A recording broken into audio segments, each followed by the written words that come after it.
시청자 여러분 안녕하십니까? BTV 주간 종합 뉴스 시작합니다. 서울시와 경기도가 잇따라 대중교통비 지원 정책을 추진하겠다고 밝히자 인천시도 뒤늦게 지원 사업에 대한 검토에 들어갔습니다. 하지만 이 수도권 시민들의 혼란을 야기한다는 지적이 나오면서 논란이 커지고 있는데요. 세 개의 시도단체장이 곧 한자리에 모일 예정인데 관련 논의가 진행될 것으로 보여 관심이 쏠리고 있습니다. 배상민 기자입니다. 서울시는 지난 9월 대중교통 무제한 정기 이용권인 기후동행 카드를 발표했습니다. 월 6만 5천 원에 서울 시내 지하철, 시내 마을버스, 공공자전거 따릉이를 무제한으로 이용할 수 있습니다. 지하철 1에서 9호선을 비롯해 경의, 중앙, 분당, 경춘, 우이신설, 신림선까지 모두 이용이 가능합니다. 하지만 서울이 아닌 지역에서 승차하는 경우와 광역버스는 이용할 수 없습니다. 시행 시기는 내년 하반기, 시민 1명당 연간 34만 원 이상 할인 혜택을 볼 것으로 내다봤습니다. 탄소 저감을 위한 서울시의 노력, 그러니까 승용차 이용을 줄이고 대중교통으로 전환시킨다는 저희들의 정책 목표, 그리고 서민 중산층이 주로 이용하는 대중교통을 어떻게 최대한 교통복지 측면에서 고려했는가 하는 저희들의 고민이 이 네이밍에 그대로 들어가 있습니다. 서울시에 이어 경기도는 경기 패스를 내놨습니다. 서울과 달리 대중교통을 이용하는 모든 도민에게 교통비 일부를 환급해주는 방식입니다. 국토부가 내년 하반기에 시행하는 대중교통비 환급 지원 사업 K패스를 바탕으로 지원 대상과 기준을 확대한 겁니다. K패스에서 월 60회 한도를 무제한으로 30% 환급 대상이 청년 나이 기준을 34살에서 39살로 확대합니다. 또한 K패스 사업에서 혜택을 받지 못하는 어린이 청소년에게도 교통비를 지원할 계획입니다. 경기도민 누구나 연령 제한 없습니다. 어떤 교통수단이든 기후동행 카드는 광역버스와 신분당선이 제외됩니다. 저희는 다 포함됩니다. 그리고 어디서나 전국 어디서나 되는 것으로 해서 저희가 환급 방법을 하려고 합니다. 인천시도 뒤늦게 대중교통 지원 사업에 대한 검토에 들어갔습니다. 하지만 이에 대한 비판이 이어지고 있습니다.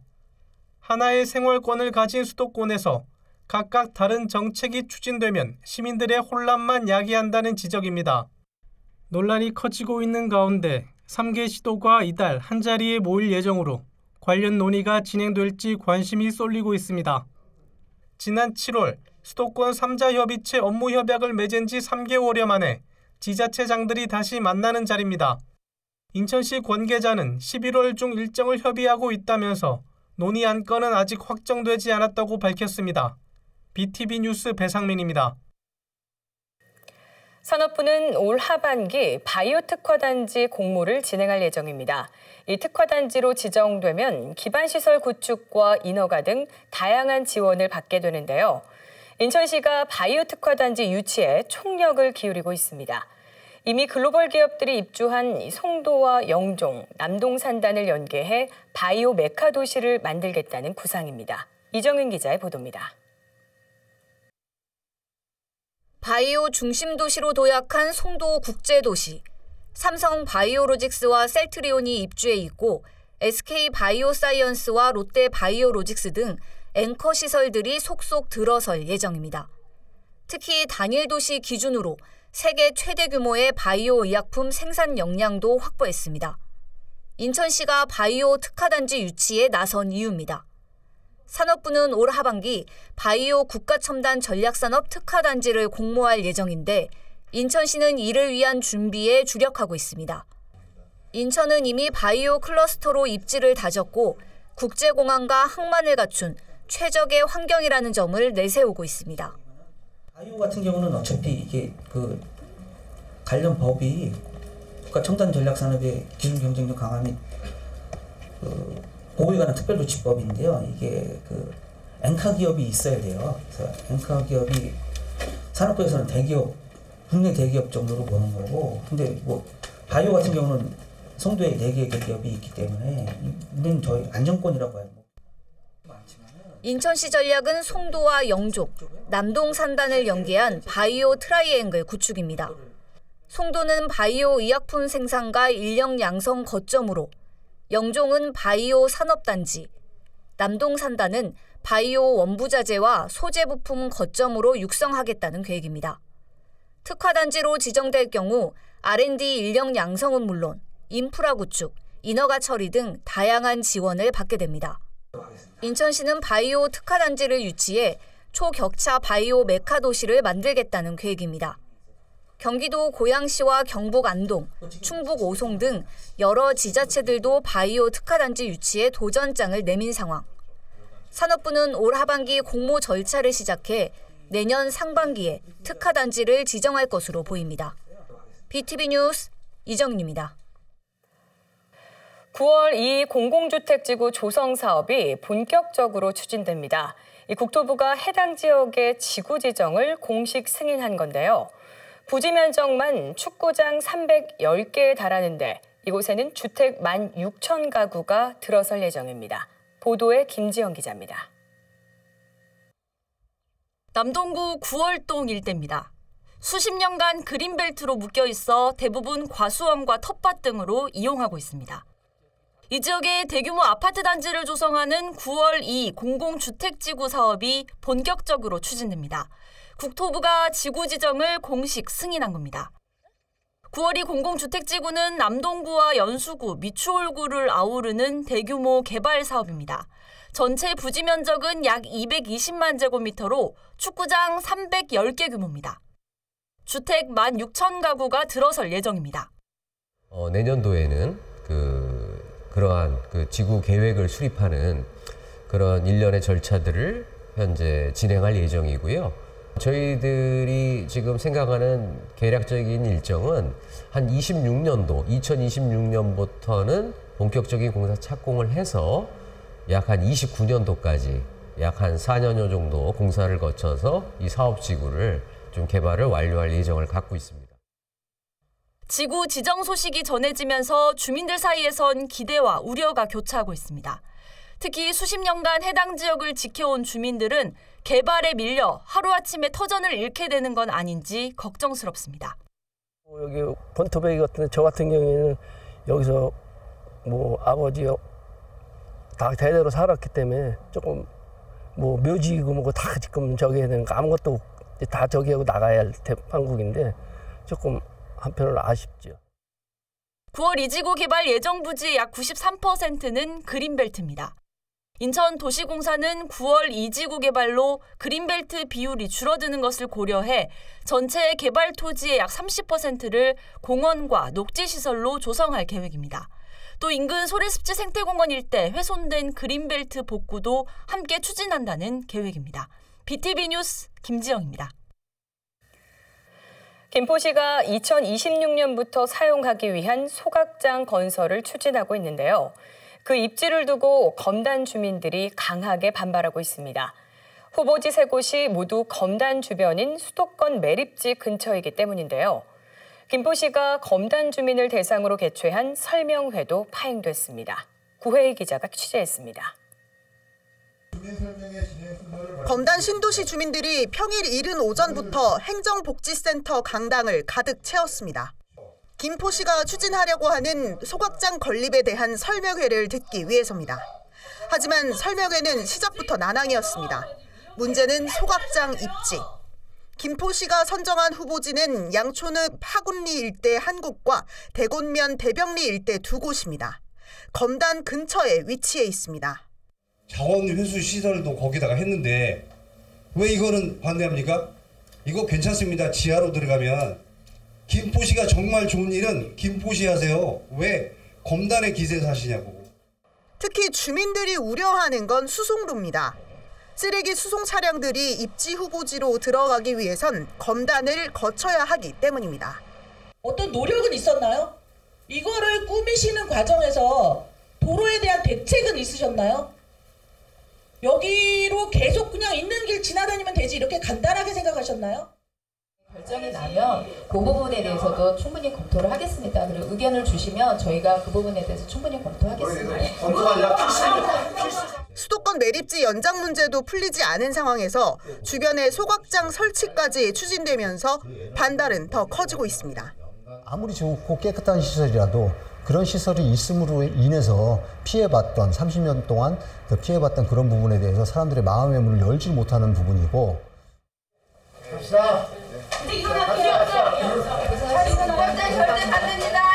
결국 주민 설명회는 파행으로 끝났습니다. 검단 신도시 주민들은 수도권 매립지 인근에 김포시 소각장을 설치하는 것은 결사 반대라며 인천시와 서구청이 막아야 할 것이라고 주장했습니다. BTV 뉴스 구혜입니다. 정부가 의대 정원 확대를 추진하고 있죠. 이를 위해 대학별 증원 수요를 조사하겠다고 밝혔는데요. 이 의사 부족 문제를 해소하기 위해서는 의대 정원이 5,000명 이상 돼야 한다는 의견이 나왔습니다. 필수 공공의료를 살리기 위해선 최소 1,000명 이상, 중장기적으로 2,000명을 늘려야 한다는 겁니다. 보도에 김지영 기자입니다. 현재 국내 의대 정원은 3,058명. 이 숫자는 20년 가까이 유지되고 있습니다. 그 사이 의료 수요는 급증했습니다. 지난 2001년부터 18년 사이 의사 인력 증가율은 65% 수준인데 비해 의사 수요는 94% 늘었습니다. 의사 부족 문제는 결국 응급실 뺑뺑이 사건 등으로 이어졌습니다. 경실련은 지역의 필수 공공의료를 살리기 위해선 의대 정원을 최소 1,000명 늘려야 한다고 주장했습니다. 여기에 중장기적으로 의료 수급 부족을 해소하려면 총 의대 정원이 5,000명 이상이어야 한다고 덧붙였습니다. 가속화되는 고령화, 여기에 신규 감염병 발생 가능성 등을 고려하면 잠재적인 의료 수요는 더 늘어날 거란 추정입니다. 국민들의 의료 이용량과 의사 인력의 공급 추세를 비교해 보면 의과대학 입학 정원이 5,000명이 되면 2050년쯤 되면 수급이 균형을 이룰 것으로 그렇게 예측이 되고, 인천의 인구 1,000명당 의사 수는 2.6명 수준, 공공병상 비율은 0.4대로 7대 광역시 가운데 최하위 수준입니다. 산부인과와 소아청소년과 등 필수 의료도 취약합니다. 이 때문에 인천과 전남, 경북 등 의료 취약 지역에는 공공의대 신설이 반드시 필요하다는 지적입니다.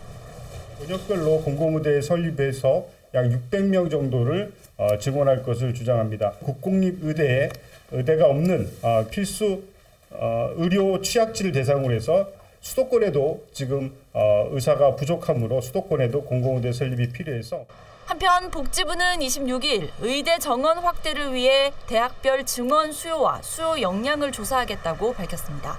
2025년 정원은 기존 대학을 중심으로 증원을 우선 검토하고 지역의 의대 신설도 지속적으로 검토하겠다는 계획입니다.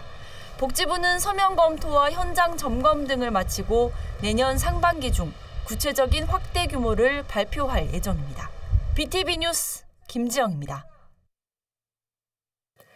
영종도에 설치된 다리는 기존 인천 영종대교의 개통 예정인 제3연륙교까지 3개인데요. 영종도와 원도심을 직접 연결하는 제4연륙교 건설에 대한 용역이 진행 중입니다. 이 사업성이 높지 않을 것으로 전망되는데 중구의회에서 지역균형 발전과 교통수건 사업을 위해 꼭 필요하다는 입장입니다. 배상민 기자입니다. 인천시가 지난 4월부터 진행 중인 제4연륙교 사전 타당성 용역. 과업 기간은 1년이지만 경제성이 낮게 나오는 것으로 알려졌습니다. 해상 교량으로 막대한 사업비가 예상되지만 국비 지원 대상이 아닙니다.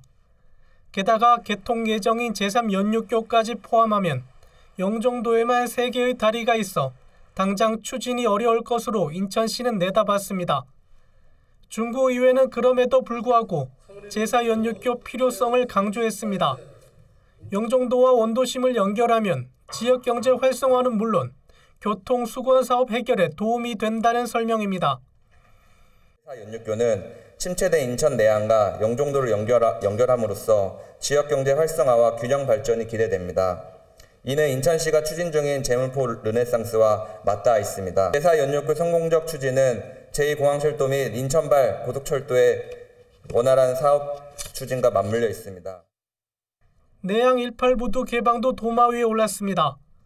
지난달 인천시, 인천도시공사, 인천항만공사는 내양 18부두 공동사업 시행 업무 협약을 체결했습니다.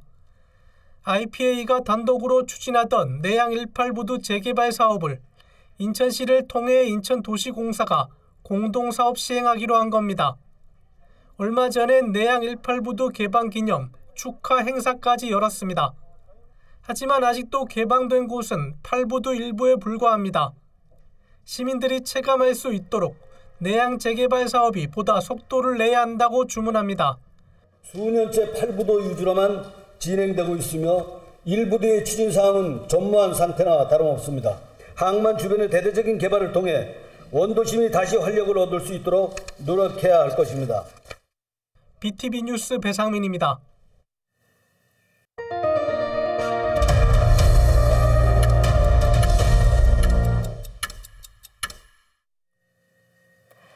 제2회 세계를 품은 인천교육 한마당이 송도 컨벤시아에서 개막했습니다. 인천형 세계 시민교육의 성과를 살펴보고 미래를 고민하는 교육의 장이 열린 건데요. 반기문 전 유엔 사무총장은 우리나라가 세계 10대 강국으로 성장한 원동력은 교육이라며 교육의 중요성을 강조했습니다. 배상민 기자입니다. 인도네시아 전통악기를 연주해보는 학부모들. 아이는 인도네시아 가옥을 조립하느라 시간 가는 줄 모릅니다. 한켠에선 일본 놀이 켄다마가 한창이고 학생들은 일본 전통 의상인 기모노를 직접 입어봅니다. 인터넷에서나 막 그런 데서만 봤었는데 실제로 입어보니까 좀 새롭고 입어보고 싶었는데 또 이렇게 기회가 돼서 또 입을 수 있어서 좋았던 것 같아요. 각국의 대사관은 물론 국제기구, 인천주재 외국대학교 부스도 마련돼 학생들의 발길이 이어집니다. It's really a great honor to be representing GCF today at the Global Citizenship Education from middle school and high school, coming here, talking to us, trying to share what they know about climate change and also getting more educated on what we do as GCF. So it's been a great experience. 포토전고와 다양한 체험 공간도 인기입니다. 인천시 교육청이 추진하는 인천형 세계 시민 교육의 현재와 미래 방향성을 모색하는 자리가 열렸습니다.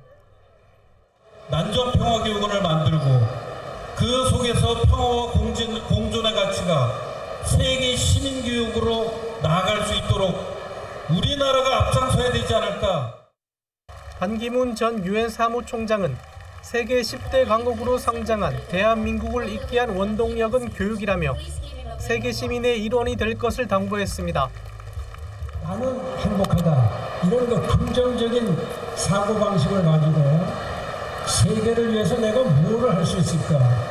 나는 자랑스러운 대한민국 국민이지만 이미 세계 시민이다. 이번 세계 시민교육 한마당은 70여 개 부스 외에도 학생 공연, 전문가 국제 포럼 등 다양한 프로그램이 진행됐습니다. 대한민국 사랑합니다. BTV 뉴스 배상민입니다. 투명 방음벽에 부딪혀 목숨을 잃는 야생조류가 연간 800만 마리에 달한다고 합니다. 인천도 예외가 아닌데요. 지난해 조류 충돌 예방을 위한 조례를 제정한 인천시가 환경단체와 함께 본격적인 조류 보호 활동에 나섰습니다. 보도에 김지영 기자입니다. 서구 왕길동의 한 도로. 아스팔트 위에 새 사체가 널브러져 있습니다. 부리 주변에는 검은 핏자국도 발견됩니다. 모두 투명 방음벽에 부딪혀 폐사한 새들입니다. 국내에서만 연간 약 800만 마리가 투명 방음벽과 충돌해 목숨을 잃고 있습니다. 시원하게 쏟아지는 물줄기에 방음벽에 뿌연 먼지가 씻겨나갑니다. 그 위에 가로 10cm, 세로 5cm 간격의 점을 붙입니다. 일정 간격 이하의 공간을 통과하지 않으려는 조류의 특성을 고려해 특수 제작된 스티커입니다. 나는 오늘 몇십 마리의 새를 구했다. 이런 생각으로 붙이고 있습니다. 전체 작업 구간은 방음벽 600제곱미터. 이번 작업은 인천시와 환경단체 공동 주관으로 진행됐습니다.